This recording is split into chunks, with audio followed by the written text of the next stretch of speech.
and this is a New Zealand Centre for Sustainable City seminar.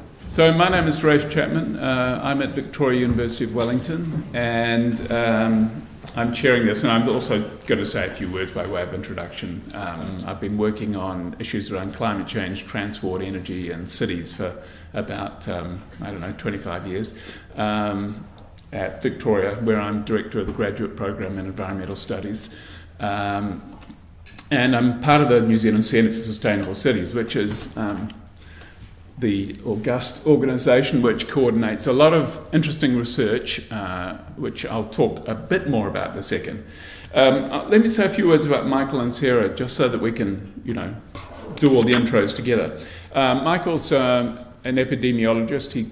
I think he calls himself an injury epidemiologist. He's done lots of work in the transport and injury area at the Department of Public Health at Otago University. And his current research interests include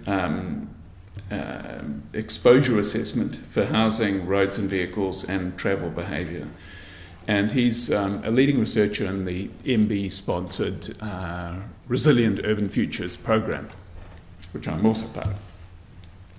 And in particular, he's leading the active study, which we're going to talk about today, which is an evaluation of walking and cycling infrastructure and education and promotion designed to get people to get more active. Sarah, who's somewhere around here, is a councillor, Wellington City Councillor, which is it's great to have council people at these seminars. And it's not so long since she was a master's student at the School of Public Health at the Wellington Medical School, University of Otago, Wellington. So she's been part of Philippa Howden-Chapman's large research effort looking at housing and health and all that sort of thing.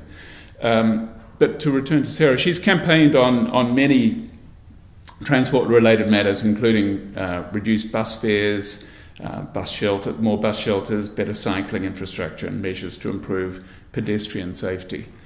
And she's proud to have put the new Kilburnie cycle and walkway on the table. So we're going to have a brief few slides from me to begin with. So I'm just going to say a few words about the context, so you understand where the active study fits in.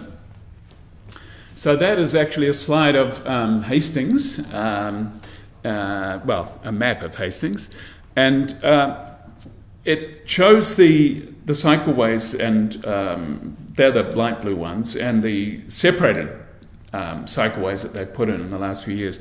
So you'll observe that there's quite a few things connecting up different parts of that rather sprawling and sort of undefined urban area. With Havelock North down the bottom right, and then Clive and other places scattered around. So people have traditionally really driven around those areas a lot. It's very car-oriented, but can potentially be quite active travel-oriented, especially in good weather. So that's the location of one part of the active study. Sustainable cities, I just wanted to say a few words about to put it in context. So this was a centre that was set up a few years ago to really think about the relationships between things like transport, climate change, energy, cities, and to get sustainable city more on the political agenda, but also more on the research agenda, so we could actually have good evidence around these issues. And so we've been working away at various research projects, and more recently have been funded under a program called Resilient Urban Futures. Here are some of the publications we put out over the years, and these are all pre-Resilient Urban Futures. So they are books that looked at various aspects of urban resilience, and they're all still available at the moment. So the centre is a bunch of researchers from around New Zealand. It's a virtual centre. So although it's headquartered at the University of Otago in Wellington, and Philippa Howden-Chapman is the director of it, It draws on researchers at a lot of universities. In fact, I think every university in New Zealand, and certainly most, plus NIWA, Motu, and Ecologic. So it's not restricted to university researchers, but it's mainly universities. And the main source of funding at present is this Resilient Urban Futures program. And it employs a bunch of established researchers and some younger ones. And I see we've got Kim here from the Netherlands, who's doing work around active transport, cycling in cities around New Zealand at the moment. And there are 9 strands of research, which I'll take you through briefly. But just to put it in context, what motivates us are these sort of questions around urban form, urban policy, transport, and so on. I'm not going to go into detail on these, but the questions we ask ourselves are, we see these varying urban settlement patterns, and can they make a difference to environmental and health outcomes, we ask. Can we match people, for example, with housing and neighbourhoods that they really want to be in? And can we cut travel and associated emissions by better matching? That's the sort of question that a PhD student of mine, Nadine Dodge, is working on. But there are other associated questions around urban policy. For example, New Zealand's biggest cities, Auckland and Wellington, can adopt a range of transport and land use policies to get more sustainable. Why don't we really see that happening? I mean, we see some of it happening, but not as much as we'd like. So what seems to get in the way there? And in transport, which is, of course, a critical bit of sustainability, we know that we can move to better transport in different ways. For example, more public transport, more active transport. What would that do in terms of emission cuts, for example, to try and deal with climate change and generate other better health, quality of life outcomes? Can people be helped to get active? And those questions are not as straightforward as they might seem. So they often require quite careful research efforts. And we divide the Resilient Urban Futures program into these different strands, 9 of them. I won't detail all the names and the projects, but you can see there's various elements in there around drivers of urban change, around how compact cities might be, around residential choice and community formation, and so on and so on. So the one we're looking at today is obviously evaluating active transport investment. That's why it's got the green highlight. But there are others, and Motu and NIWA contributing to those, and they are around these bigger questions of infrastructure, water and air quality, and the place of Māori in urban development and towns, urban cities and towns, and the role they might have. My particular interest in active travel, well, it's a particularly good example where you can see multiple co-benefits. So even if you're trying to reduce carbon emissions as one of your priority things, there are lots of other benefits that accrue from trying to increase active transport, active travel. And some of them are health, some of them are social things that go beyond health, and some of them are economic. And in fact, there's quite a lot of overlap, as you can see from the shaded colour there.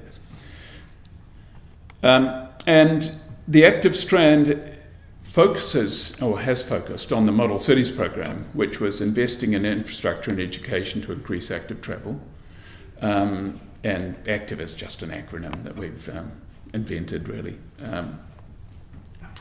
But in other words, the government was already doing some Model Cities programs activity. They were already funding some activity in Hastings and New Plymouth. So what we set out to do was really evaluate carefully what effect it was having. Why? Because if we can show that active travel is a good investment with useful health outcomes and so on, then further investment in active travel is likely to get past the Treasury and other sceptical people advising government. So the active project divides into those 4 areas: methods paper, which I led, the one Michael's going to be talking about today, cost benefit paper that I'm doing with Mark Grams, who's here in the audience somewhere, and attitudes, perceptions, and habits. And I hope Vokya is here in the audience too. Right, hi Vokya. So those are the main outputs anyway. We might do some other bits. There was the first one that's been published in 2014. So that was a discussion of methods, and it's freely available. And just to end up with, there's an image to match the Hastings image that I showed you at the beginning. There's an image of New Plymouth and the sort of investment they're making, shown in bright colours, to improve cycling and walking facilities in that city. And it's dubbed Let's Go. So again, you can see a couple of images of Hastings, concrete image of the separated cycleway they put in, and the sort of promotional effort that they're putting in New Plymouth to engage young people in more active transport and getting involved in public transport and so on. So I'm going to turn over to Michael on that note. Thank you. Thank you, Ralph. Kia ora koutou. So I will follow on to talk about the study that we've done, having a look at the effects on active transport from the Model Communities program. So just as a preamble, I'll give you a definition. So active travel is the term we use for trips where there's a defined destination, and in a way that trip is probably going to happen anyway.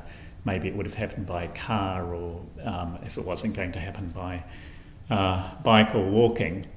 But nevertheless, we can talk about an active form of travel taking place here. Sometimes some researchers include public transport trips, just because when you're using public transport, there's usually some walking associated with that. You need to get from your home to the bus stop or whatever. One of the big advantages from the public health point of view of active travel is that it can become very much part of your routine. It can become something that's habitual. It can set up routines of physical activity that can then synergistically encourage other forms of physical activity as well. So, in terms of my talk, I'll start off talking about trends in the rates of active travel in New Zealand. And we've got some very good data sources, including the New Zealand Travel Survey. Then I'll talk about trends in obesity levels in New Zealand, and comparing that to the situation internationally. I'll talk a little bit about Europe and how high levels of active travel are maintained in Europe, well, according to some researchers. I'll briefly cover the benefits, the broader benefits of active travel, and then the Model Communities program and the way that we've assessed it. So these are New Zealand Travel Survey data, and it's showing the changes in time of across various travel modes. So you can see at the far left there, I don't think I've got a pointer, maybe I can use the mouse here. Ah yes, there it is. So here we've got car and van drivers. You can see that over time, way back in 1989-90, this was the level of hours per person per year. It's increased, and then it's sort of come down somewhat in later years, probably associated with the financial crisis. Passenger travel has remained relatively flat. Pedestrian activity has fallen, it's sort of levelling off latterly. Public transport, sort of a bit of a kick up at the latter end, once again perhaps associated with the financial crisis or other factors, perhaps the good work that some local bodies are putting in. Travel by cycle has remained relatively flat. Let's focus in on that a little bit. Firstly, having a look at school children. something that many people have noted, and this is true in many countries in the world, many developed countries, is that the way that children get to school has been changing, and the proportion of trips where the children are walking has fallen substantially, and what has taken over is parents essentially driving their kids to school. So there's a lot of active travel that used to be part of a child's growing up, which is not occurring. And there are many reasons behind that. I won't go into them now. Part of it is perceptions of safety. And as I said before, it's true not only in New Zealand but in many countries. Here I've just shown the ages 5 to 12, but it's also true of the older age groups as well. So what is happening here is that children are establishing habits of relying on cars to be taken to school, and it's quite likely that some of these habits are remaining in later life. So how do we compare in terms of active transport in this graph, which I've pinched from someone else? And I've sort of inserted the bar for New Zealand in the appropriate place in a slightly clunky way, I'm sorry, but it was convenient. So I've put a red arrow indicating where New Zealand lies. So we're fairly low in terms of cycling and walking. I should say that two different methods were used to measure cycling and walking. And you may see that there are some asterisks alongside some countries, including New Zealand, and that's the countries where we've relied on the census for the main mode of travel to work. Now, this is a somewhat limited definition, and the reason that I used it for New Zealand, even though we've got much better data from the New Zealand Travel Survey, is that for us to be able to compare ourselves with other countries, we really needed to use a comparable measure. So you can also see that the USA appears twice, and that's because they've got two different measures. But just to ignore that for the moment. So we would have a higher level if we used the New Zealand Travel Survey, but in terms of the way that we appear compared with other countries, where we are on that graph is about right. So we're fairly low down, similar to Australia. And you can see the countries who are performing particularly well in this measure, such as the Netherlands to the far right, where 26% of trips are by cycling and walking. So what about the trends? You can see that in some countries there's a very sharp downwards trend, certainly having a look at France and the UK. You can see a very strong downward trend, mainly in walking. And then you can see the Netherlands, NL, on the graph, and that's remained relatively flat over the period 1985 to 2008. The United States to the far left has remained pretty low over that period. So for some countries you can see a very sharp downwards trend. Some countries are sort of maintaining a relatively constant level. What about New Zealand? This is a slightly different measure because we're talking about percentage of total travel hours, which I think is a better measure because if you're just talking about trips, it's a slightly blunt instrument because a trip can be anything from crossing the road to get to your car to walking a considerable distance. So this is what we've got here as a better measure. So you can see that in terms of total hours that were active, it's certainly been falling in New Zealand from 1989-90 to the far left, certainly until 2003-2006, and then there's a hint of an upwards movement in latter years. So I'll just quickly talk about the census and the travel to work. Again, this is a slightly crude measure because it only measures your main mode. So I'm one of those people who lives out of the city, so my main mode is always going to be either train or car. There's no way I'm going to cycle or walk for that, so I'm just not going to appear on that particular question as changing my mode, just because of the distances involved, so that's why it's a somewhat limited measure. And if we have a look at that, over various censuses going back to 1996, you'll see that generally with the trip to work, active modes have been playing a smaller and smaller part, with relatively little change between 2006 and 2013. So I'll just talk briefly about obesity, because it's certainly related to physical exercise, of which active transport plays an important part. So there are various health conditions associated with obesity. We don't want obesity, but here we are. We're very high up in the international comparisons, and since then, certainly the countries at the top, such as the United States and New Zealand as well, our obesity rates have increased. These data are from for OECD countries from 2011. In terms of trends, slightly old data here, but it's getting worse. If you have a look at this graph here, and if you take the current figure, we're now up around 30% for both males and females. Females slightly higher. So this is it's getting worse essentially.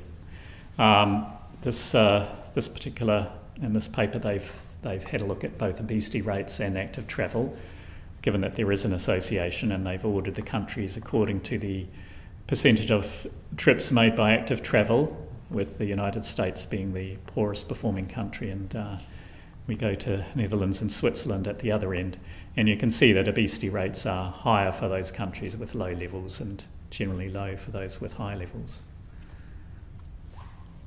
I'll skip that one, it says the same thing.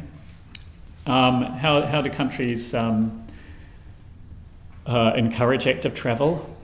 Well, these particular commentators have identified compact, dense cities with mixed land use as something that encourages active travel, simply because you're reducing distances that people have to deal with. Restrictions on car use, so in a way you have to disincentivise car use by various ways. Traffic calming, that has an additional benefit, of course. If you slow down vehicle traffic, it means that travelling by bike becomes safer. Coordination of public transport, traffic regulations and enforcement, and having high costs for motor vehicle ownership and use. What are the benefits? We've already talked about the obesity, effects on obesity, so cardiovascular health. There are transport benefits, reduced congestion, environmental benefits, reducing pollution, of course, reduced greenhouse gas emissions. For New Zealand, we don't want to rely on fossil fuels too much, so reducing fossil fuel consumption. And then you get additional benefits for the community from strengthening of social interactions through people just being present on the streets, and also safety. So now I'm going to talk about the Model Communities program and the actual evaluation we carried out. So this involved quite a lot of investment from central government, but also a lot of energy and also investment from the local governments involved. And as Rafe mentioned, we're talking about the first stage of this evaluation, which is a quasi-experimental design. Here are some photos, and Rafe has shown some ones like this. So it involves both infrastructure and also programs to encourage cycling and walking. And in theory, both of these work together. I'll skip those maps because Rafe has already included those. So some of the features about New Plymouth, shared pathways, on-road cycle improvements, and so we've got the infrastructure, and then we've also got the various programs to encourage active travel. Hastings, slightly different in that you've got various satellite communities that are being linked up to the CBD, which in turn sort of helps the communication between these centres by active travel. But in the end, they are relatively similar in that you've got the infrastructure and then you've got the programs to encourage active travel. In terms of our methods, we before we started the study, we thought about what cities could act as controls the point of having controls in a quasi-experimental design is to try and provide a counterfactual. In other words, what would have happened to the cities that got the funding if they had not got the funding. So the best we thought we could do would be to come up with Whanganui as a control for New Plymouth and Masterton as a control for Hastings. Now, those cities are obviously going to be slightly different, but they do share similar climates. They're in similar parts of the country. So the way the study is structured is that we had a look at baseline measures in 2011. We also took a measure in 2012, and then we had another measurement in 2013, having a look at active travel and other aspects. We found that the treatment and control cities were relatively well matched, which is what we wanted. These are the data that we collected. So in terms of the study that we conducted, the active study, we carried out 521 interviews in 2011 and so on. Our response rates are actually quite high internationally, even though we would have wanted them to have been higher. And the way that we did the study was that we had a look generally at cohort data. So in other words, it was having a look at the same people, the same households. How has their behaviour changed over the period studied? And as Rafe has mentioned, we also had a look at measurements of habits and attitudes, and we also had a look at physical activity more generally to see whether the program had an effect on that. So I'll skip over these. The New Zealand Household Travel Survey, we're very fortunate to have that running at the same time, so we made use of the data on travel from that survey as well, and we pulled the data together. This is what the New Zealand Household Travel Survey looks like. It collects very detailed data about each trip leg. How did we work with the data? Well, we worked with weighted travel data. I won't go over this in detail because there will be relatively few people here who are interested in the biostatistical methods. But we fitted logistic models and we controlled for various factors that we thought were important, which included seasonality, for example, because, of course, the way people travel changes according to the seasons. These are the crude results, and if you have a look at the left-hand side of this table here, this probably doesn't look very promising. You have a look here, 19.7% of trips in the period before were by active modes, and it actually fell according to the data we have to 17.8%, the post measure.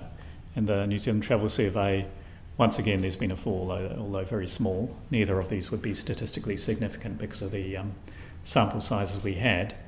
So this doesn't look very promising. You've actually got a reduction in the active travel rates.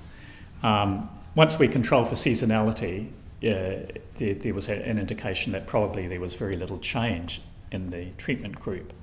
However, I mentioned before that the control cities were acting as a counterfactual. What would have happened if the intervention hadn't been carried out? And certainly in the control cities, for both the surveys, we see quite a large decline in active travel from 19.4 to 15%, 14.8 to only 8.2 in the New Zealand Travel Survey. So, of course, we're also dealing with statistical variation, but our analysis took account of that and combined these data. So in a comparative sense, over that period, there was an increase relative to what it might have been in the treatment cities and in the intervention cities of around a 35% increase in the odds of active travel. According to the active study, 40% by the travel survey, and we combined both of those to come up with a 37% increase. And that was statistically significant, very strongly statistically significant. And So how do we interpret this? I guess we've already seen that active travel levels are generally decreasing in New Zealand, although they've, that decrease has levelled off a little bit recently. But certainly the best we could do with this study was to say that relative to what might have happened, the intervention has been effective. So it's a quasi-experimental study, which is probably the best you can do with studying a policy that's been carried out in practice.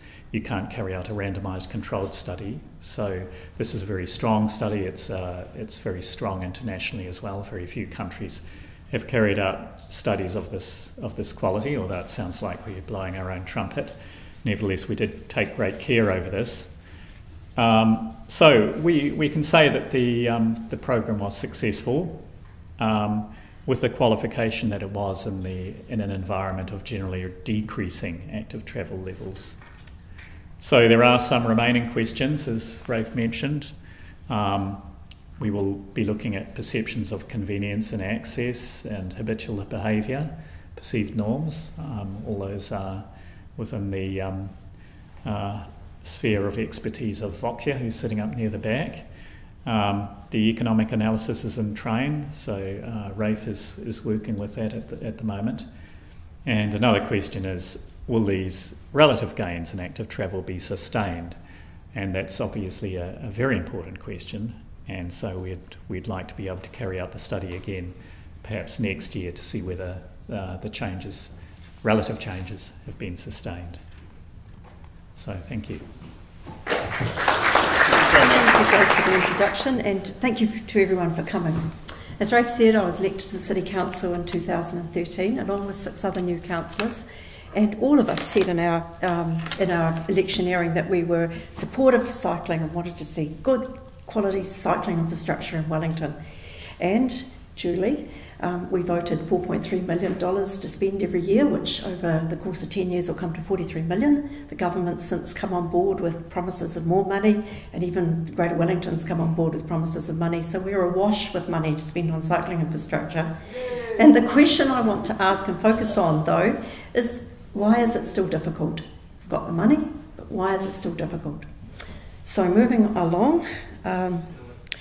Now, I don't want to be too negative, because we've actually had a lot of success stories in Wellington, and the very hot off the press number is our cycling numbers have actually gone up 21% in our year.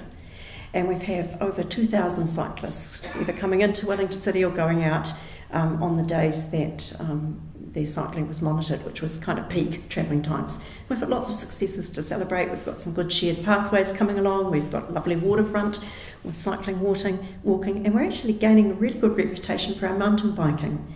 So we've actually got some success stories, but my question is, are cycling always easier to install when they're just seen as something you do on weekends or recreational rather than a serious way of getting around? And I actually think it's worthwhile to think about it. And why did our Island Bay Cycleway meet with such extreme resistance? And I think, although this picture hasn't come up very clearly, it's taken down to the Basin Reserve, and there are 3 cyclists, and you can see they're zooming. There are 2 zooming across towards the Basin Reserve itself, and 1 zooming around the corner. Those cyclists that are coming through have actually had to cross from the left-hand side of Adelaide Road, and at some point they've had to cross in front of cars and actually come to the central part of Adelaide Road to get up onto the footpath and then go through the Basin Reserve. And this makes drivers really nervous. Nobody wants to hit a cyclist, and there's this perception that suddenly there are masses of cyclists zooming around, they're doing random things, and it's actually making people quite nervous. So we hear all sorts of reasons from our residents. We hear they'll lose car parks. It will be less convenient, they'll have to go slowly, they'll have to look out for cyclists. This flood of cyclists will slow people down. They're worried genuinely about cyclist safety, and they're also worried when they see cyclists on footpaths, they're worried about pedestrian safety. They're worried that the cycle lanes will stop people parking and spending money at shops. They think, and I even heard this from someone who's in the room today, that her neighbour said, we can't afford it for these small number of cyclists, it doesn't make sense financially. And yet, there's either a small number of cyclists or there's a flood of cyclists. Some of these reasons that people give, even within the same person, there might be some inconsistency there. And we forever hear, we're not against cycling, but, we hear it all the time, we're not against cycling, but, and they start to have their, excuses. So all of this adds to a climate in which it's really hard to take the risk politically because you're elected by your residents. It's actually hard to take that risk to be the one that says, yes, we are going to go ahead, we are going to put that island-based cycleway in. So the solutions have been something our council has really been thinking a lot about. I want to share them with you. I think there are several key points. We actually have to keep focusing forward. Why are we doing this? Talking up the possibilities and the dreams of the future. We have to make it safer politically, and that means getting more of us on the same page together, so we're standing together. It's not just one person that can be picked off as being out of the pack. We'd have to take smaller risks. Maybe we don't build the big cycleway straight away. Maybe we have to do several small things, build a bit more credibility. We have to change the dialogue, and I think that's actually really important. And we also have to acknowledge the fantastic cyclists that are out there right now on Wellington streets, that 21% extra that are actually out there trying to do it. Because it's only through people actually getting out there on their bikes that we will actually really succeed in changing the narrative around, the possibilities and the safety. I've got my cycle helmet here. I actually did ride. I have an electric bike. So I won't go through all of this, but we do in Wellington have a huge opportunity. We're a compact city. We've got all those schools, all those tertiary campuses, all those businesses. We've got connections from our suburbs, which are our satellite cities, outer suburbs coming into the city. Heaps of people actually cycle from the HUD, despite the distance. We've got our tourism opportunities, hospitals, everything. We've got lots of existing cycling infrastructure we need to link up. And we've got all this money. And we're really ambitious to have an accelerated rollout, but we've still got to get there. So one of the interesting things that I really want to share with you is some work we've been doing as a council. And we actually stood on a continuum, physically got up and stood on a continuum as to where we stood on these basic principles. So how dearly do we as individual councillors hold to each one of these principles, and how many people are sort of here and how many people are there, and do we sort of have a pack for these statements? And there's a few more, especially around parking, which is very contentious. So this statement here I found a bit hard to understand. I actually queried it when we got it. On-street commuter car parking will not be replaced. That means actually we won't prioritise car parking for people who are coming into the city to work. We'll actually ask them to think about either pay for it or use public transport or cycle. Where do we stand on that? That's dangerous for some councillors to stand anywhere where they might agree with that. We then talked not only about the allocation principles, that previous slides were really about how we choose to allocate the space on our roads, but we also talked about network principles, which is where will we try to actually build the network? How will we go about making decisions, which roads we're joining up? So we came up with those three principles in the end of our work. And we also, we talked about political safety, we talked about, I had some points there and I think I probably lost a little bit of my thread here. Firstly, we'd think positively, sell the opportunities, look at why we're going to do it. Secondly, we'd make it politically safer through consensus on some of those allocation and principles and design network principles. Thirdly, we'll actually try to bring the communities along with us by showing we're not doing it just in one simple way, but we've actually got flexibility. We're not going to impose expensive state-of-the-art, which may be the ideal. We're not going to try and actually do that everywhere because I don't think it will work, and I think our communities would actually resist it. But we're going to show that we're flexible. We're going to show that we've got an overall plan, and that's some work we're doing now. So we have some very aspirational plans. We've got one here for the southern suburbs, which shows a mixture of direct routes and sort of slightly quieter off the main routes. We've got one here for Kelburn, we've got one here for the Hut, coming through to the city, and then we've actually got some others. So we are trying to get an overall plan, and the idea for that is to give our communities reassurance that we're not going to just waste money, that we've got a plan that will eventually link up into a coherent sort of cycling infrastructure. Some of the things that have already been mentioned, so I won't highlight, but our communities do have values. You know, people value things, we know they value them, so we want to actually show how our cycleway adds to that. So safety, affordability, fairness, value for money, very important to our residents, business, our general economy, our Wellington economy. And finally, I actually want to get to something that I think is really important politically, and everybody can do this, and it is really about the power of words and the power of changing the narrative.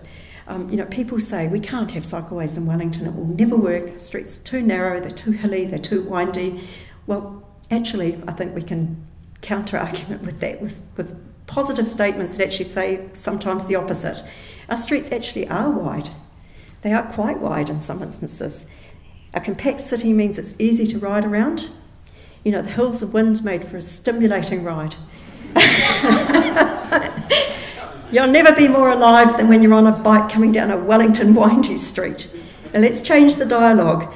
And also, I think very importantly, e-bikes actually are a game changer. I ride an e-bike, and they will mean for sure that a lot more people will consider riding a bike. And finally, we do need to support and acknowledge our cycling communities, the pioneers of this new mode of travel, the ones who've been sometimes doing it for generations, not generations, for decades, and sometimes are just starting to learn. And we have got some exciting things. We have Cyclovia, we closed the whole of the Miramar, the road around the Miramar Peninsula from Shelley Bay through to the Chockfish Cafe, and we let people ride on the road and we celebrate. You know, we have the Bike Breakfast Day where those who commute can come and meet together and actually have breakfast and celebrate the fact that they're doing it all together. And finally, very exciting, not the only thing, we have other things as well, but this is a particularly exciting initiative, the Bikes in Schools. This is Holy Cross School in Miramar in my ward. I'm there beside the mayor.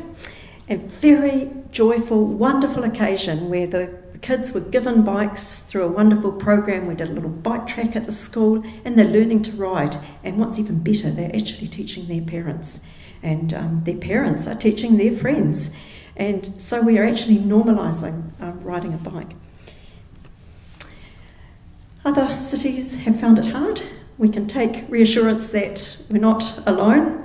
So we have there a quote from the Mayor of Memphis and a quote from the Mayor of Pittsburgh.